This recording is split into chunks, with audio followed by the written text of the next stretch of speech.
2. Top of the day to you. This is Esther Davis. And we're starting off the new year with some very interesting subjects. You don't want to miss any of our shows because it's a brand new year, almost a brand new decade. But because we're having so many incidents in our nation, we just wanted to talk a little bit one-on-one about what's going on in our nation. And how do African Americans feel about what is going on? You get a lot of views, you get a lot of comments, you get a lot of what I think. So I wrote an article in November. I'm a writer for several newspapers. You can go online and read the articles, but I've had some people ask, okay, why don't you just put them on your show? And I thought, that's a very good idea. But this one is about just a simple one, and this is all we're going to talk about today. You are fired. In November, after the election, we know who was fired. And I refer to the gentleman as number 45. That's my proverbial answer. He is number 45. And we have in this country, I am an American, and I love this country. I love Dallas. I love where I live. In the 5th grade, in a little black school down in South Texas, Booker T. Washington High School, we studied American history, Texas history. We studied the entire World War. And this is what it does for students when they're taught about their government. It gives you a much deeper appreciation for how the country is supposed to be conducted, how the citizens are supposed to conduct themselves. We are definitely a country of laws. And when you are a country of laws, the number one thing I can tell you for certain is that we appreciate where we're from. I've had the opportunity to travel, and I've always been happy to get back home. So, here's my article about you're fired. It starts off with, you're fired, said the American people, and the majority waiting nations around the globe enhanced and joined us in dance and applause with a standing ovation. That's the first paragraph. You're fired, 45. Plain and simple, the current United States president lost the popular vote by a distinct margin, and the electoral vote still is growing over 270. Now remember, I wrote this in November, so you don't want to miss the rest of my shows. Mr. Trump did not represent all of the citizens of America. Mr. Trump did not obey his oath. And we rebelled because we have options. Mr. Trump did not represent all the citizens, and on a daily basis, he openly expressed by Twitter the most inappropriate form of communication. His discontent, along with his dissatisfaction and his disconnect with the people of America. Now, I won't get into what's happening now because I want to stay with November for a minute, and then we'll go to the other months. America is changing, and the New South is a wide open new avenue. America is a diverse nation. That's very important. Most homes in America today have another race or color in their family. I have 2 grandsons. They're interracial grandsons. Magnificent children. Texas is a leader. Texas is the leader of diversity with lots of room for diversity to grow. And it's growing. Make no mistake about it.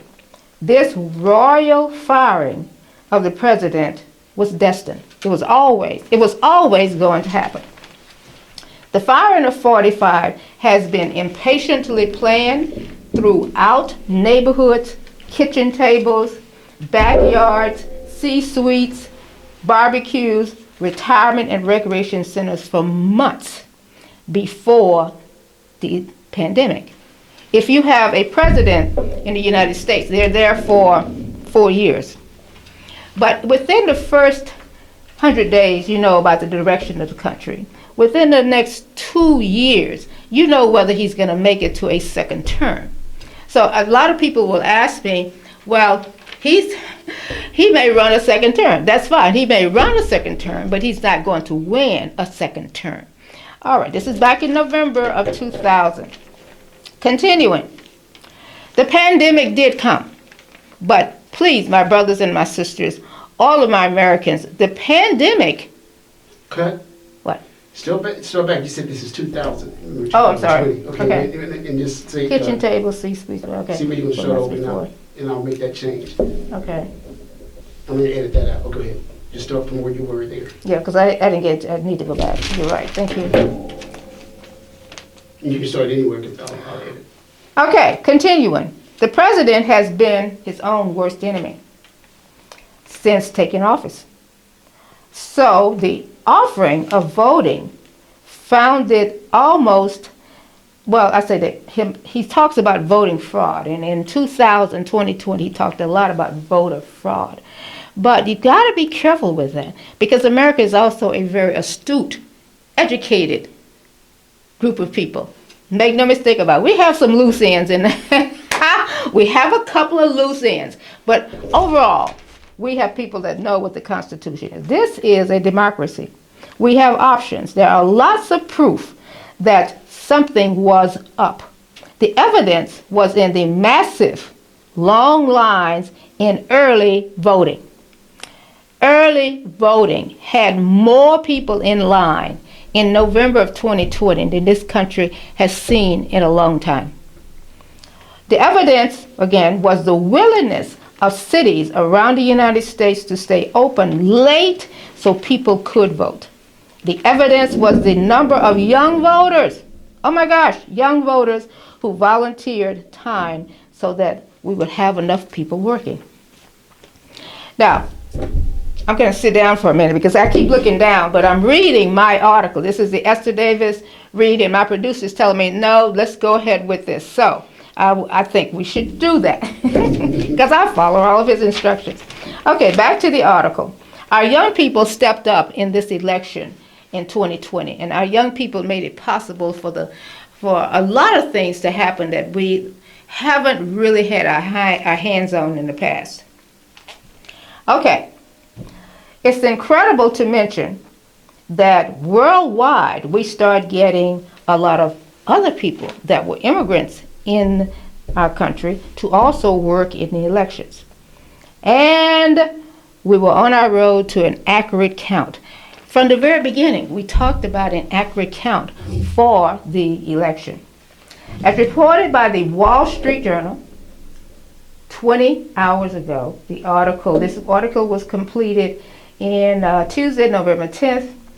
So by Tuesday, December 10th, 107 million American citizens had voted early, the highest in history for a presidential election. This is a magnificent history note. There was something mighty big and important that motivated that many Americans to get up to go to the polls. Just to name a few. Our president was a habitual liar. You can dress it up any way you want to. He was a liar. He had children in cages, which was a firestorm in the United States. We had derogatory remarks about the very popular 44th president. Now that I've got to talk about for a minute, because the 44th president was our first African American president. Our first African American president was going to endure some disheartening things because he was African American. But when the other president came in, he pushed it to another level.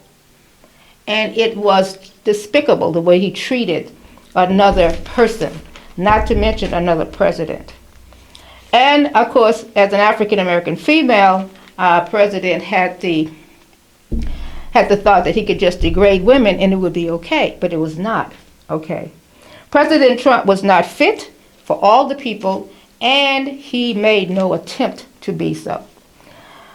In conclusion, and actually, I can't get to conclusion yet. Actually, it had nothing to do with whether I like him or not. It was his sincere disrespect and above the constitutional attitude combined with an unfit, ungrateful commander-in-chief. So in a word, before the election, he abused his power continuously. You know, we lived on edge with this president from the time he got into office until we got closer to the election date. On edge as a nation because we're really not accustomed to our president being in the news every day. So every day it was like, you know, a spoiled child or a puppy you just brought into the family. It was always an incident that was not complimentary at all. Okay, on a lighter note, there's nothing wrong with being fired.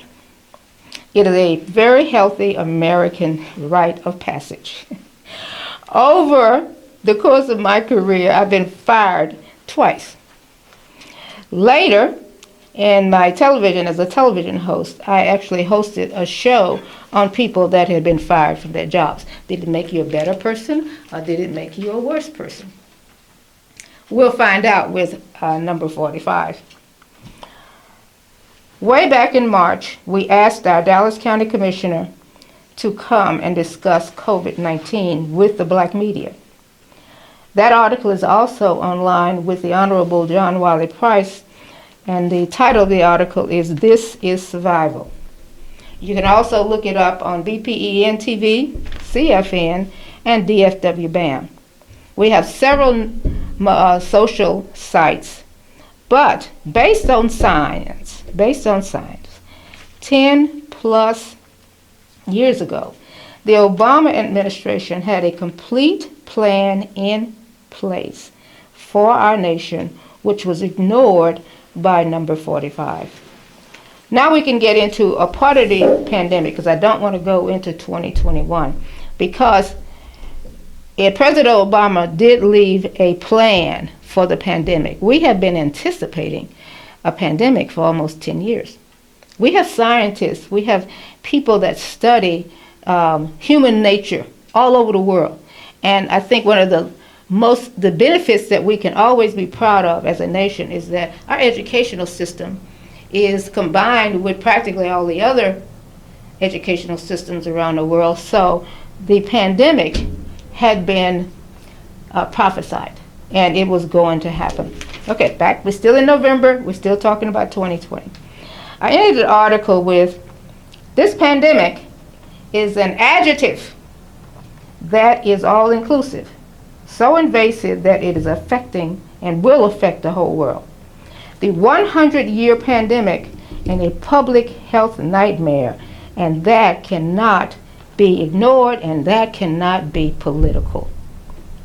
Going forward with baseless allegations of fraud, voting irregularities, lawsuits, overturning the Obamacare in the middle of a roaring coming pandemic was not acceptable to any of the American people. I wonder why 45 is recklessly willing to lose twice. Now that was in November of 2020. We are now in 2021. I don't have to tell you the story of the pandemic. We don't want to talk about that because the pandemic is not political. But I want to say thanks to all of the people that voted intelligently all over the country. We have gone through Atlanta at this point. That is the example for the rest of the world. That'll be like the Dr. Martin Luther King March across the Pettus Bridge. Everybody will be doing that, and that's a good thing because we're still connected as a people. So, I'm Esther Davis. You want to stay with us on CFN for the rest of the year. And I am reachable. Send me an email, EsterDavis2000, ESTERDAVIS 2000 at Gmail. By the way, you really are the greatest audience in the world. We're going to look forward to every moment in 2021.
You're watching the Esther Davis Show, Battles That Matter on CFN. You're watching the Esther Davis Show, Battles That Matter to you and to me. Stay tuned to CFN throughout the entire year of 2021. 3, 2.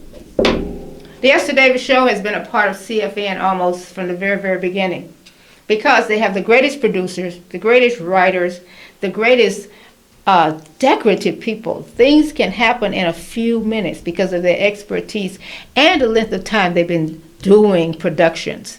So, if you want to sponsor a show, get some funds ready for looking at battles that matter. Another side of media or your concerns about media. We want to do something on the ex-offender program. We want to talk about the federal system versus the state systems. We want to keep up with the senators that vote against the programs and the bills that we don't especially like. So we're going in another direction because our aim this year is to make sure that we listen to what you have to say. It's CFN. Michael Johnson is a genius at 469-660-7175. We're going to put that on the screen for you, and especially to African American women all over the world, women of color. For the first time in the history of America, we have an African American vice president, along with an outstanding, credible person. That's in the name of Mr. Biden, President Biden. So I'm Esther Davis. Be a sponsor. Start a show. This is your year too. This is Facebook promo, take 1. Sorry, I wasn't ready. Oh. Okay.